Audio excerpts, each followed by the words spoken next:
I'm a psychologist and an attorney. I went to a JD PhD program primarily to do advocacy work with kids, and that's how I got into the field. I got to work in Congress as a legislative assistant and understand the lobbying and legislative issues that face our nation on various issues. And then I got to be an honors intern with the FBI, which was really incredible because I was in the profiling unit working with child abduction and serial killer trained professionals. And in that, I worked with homicidal pedophilia during that part. And so my dissertation was actually on infant abduction from 0 to 1 years of age. I lived in the dorms at Quantico, and I got to take classes at the BAU, which is an amazing time period, learning all sorts of things.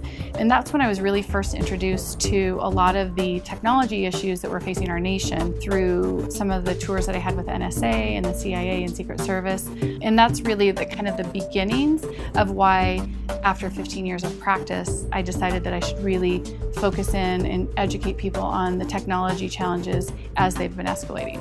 There's a concept in psychology that's called internal locus of control. And with technology and with either teens or adults, I see both of them. The internal locus of control, which is so important for us in terms of whether or not we have self-efficacy, if we're making these choices, has now shifted very strongly to an external locus of control with apps, any sort of these social media platforms that are really giving you likes, feedback, all of the things that we're kind of living for.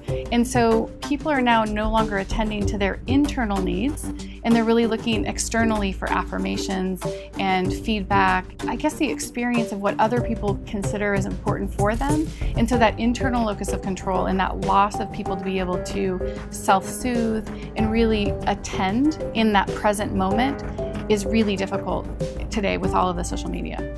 So for my practice, what I typically do is I do a morning gratitude and an evening gratitude, and it's practicing really mindfulness. And so we've had some training. I've put my kids through mindfulness programs. My husband and I have gone through mindfulness programs together to really understand, like, how are you attending and mindful of where you are in that moment. And so every morning when I wake up, instead of reaching over and letting my phone dictate where I start my day, I do a morning gratitude. I'm mindful of, like, my presence, what my opportunities are, what I'm grateful for, and then I put my feet on the ground, start my day, and then we'll pick up technology or attend to my kids or those things. But every morning and every evening I do that really very mindful, and I use that practice a lot in my practice with other clients and for myself and for my family.